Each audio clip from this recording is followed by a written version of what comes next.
आज आपण बघूयात शिवशक्ती भेळ आहे आणि हे आहेत आप्पा या दुकानचे मालक. यांच्याकडे एकदम उत्कृष्ट पद्धतीची भेळ मिळते. भेळ, कचोरी, पानपुरी सर्व काही. तर मित्रांनो, म्हणण्याचा उद्देश असा आहे की कोणताही धंदा हा छोटा मोठा नसतो.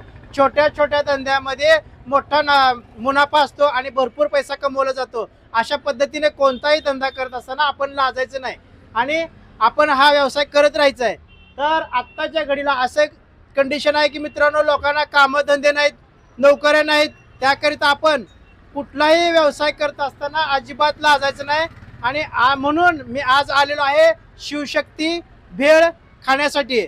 तर आता हे आमचे सहकारी मित्र आप्पा आहेत, हे आम्हाला स्पेशल भेळ करून दाखवणार आहेत. तर मित्रांनो, कट करा. तर बघू शकता तुम्ही, आता बनवत आहेत भेळ आणि स्पेशल भेळ आहे. त्याच्याकरिता आता सध्याच्या घडीला त्यांनी टमाटे कापायचे काम चालू केलेलं आहे. तुम्ही बघा, अगदी फास्ट हात चालत आहे त्यांचा.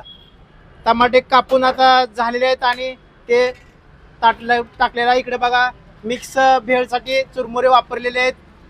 इकडे बघा, आणि सगळं मिक्स आहे.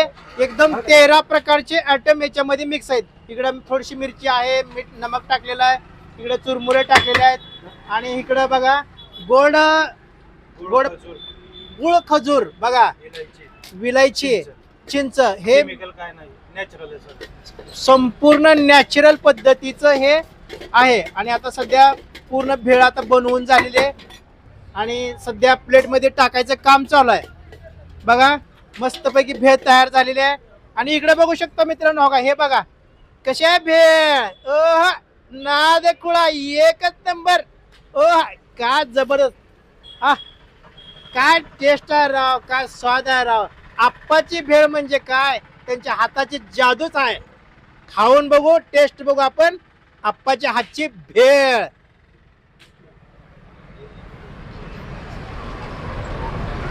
तर बघा, एक नंबर भेळ, क्वालिटी नंबर, जबरदस्त, स्वाद एकदम झकास.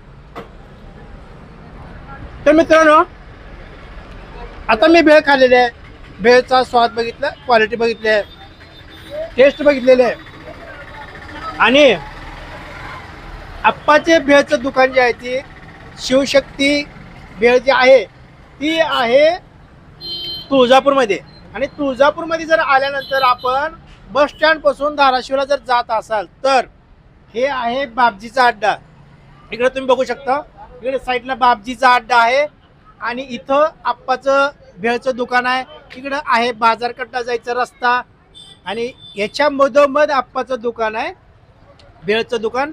आणि या ठिकाणी आपण आवर्जून यावं आणि आवर्जून येऊन इथली भेळ असेल, कचोरी असेल, पानपुरी असेल, याचा स्वाद इकडे बघा कसं वाटते बघा. पानपुरीचा असेल किंवा भेळमध्ये असेल, कचोरीमध्ये असेल, तर हे मिक्स केलं जातंय. आणि आवर्जून तुम्ही टेस्ट बघण्यासाठी या. असं तर बघा, अशा प्रकारे मी आता हे भेळ खाल्लेली आहे. भेळ एकदम उत्कृष्ट आणि चांगल्या क्वालिटीची, उत्तम आहे, सेंट चांगलेला आहे. आणि आता आपण ह्या दुकानचे म्हणजे ह्या शिवशक्ती भेळचे जे मालक आहेत, आप्पा गवळी उर्फ शिवलिंग गवळी यांची भेळ आहे. की आपण त्यांना विचारू की हा गाडा किती वर्षापासून यांनी इथं लावलेला आहे आणि भेळचं दुकान बनवण्याची प्रवृत्ती त्यांच्याकडे कशी आली ते आपण विचारूयात त्यांना. तुम्ही जे इथं दुकान लावलेलं आहे, भेळचा गाडा आहे, ती साधारण किती वर्षापासून तुम्ही बनवता? 1990 पासून आमचे वडील करत होते. आमचा पहिला गवळी व्यवसाय होता. हा, हे व्यवसाय बंद करून दुष्काळात प्रश्न भेळचा गाडा चालू केला. तेव्हापासून जे चालू आहे ते आणखीन चालू आहे, अखंड चालू आहे. हा. तर बघा, हा जो भेळचा गाडा आहे ते 1990 पासून आहे. 1990 पासून म्हटलं तर आज तागायत बघायला गेलं तर 20 ते 25 वर्ष झाला हा व्यवसाय चालू आहे. आणि तिकडे बघा तुम्ही, सगळं भेळचं एकदम जबरदस्त आहे, स्वच्छ. शेवपुरी आहे आपली फेमस चालणारी म्हणलं तर एक नंबर. तुळजापूरला तोड नसेल भेळ कचोरी. बघा, भेळ कचोरी खायला एकदम जबरदस्त आहे. तर अशा प्रकारे मी अपेक्षा करतो की आपण ज्यावेळेस याल त्यावेळेस इथली भेळ खावा, इथली क्वालिटी बघा, इथली स्वच्छता बघा. आणि तुम्ही इकडं ह्या शिवलिंग आप्पाच्या गाड्यावर आलात, भेळच्या गाड्यावर आलात.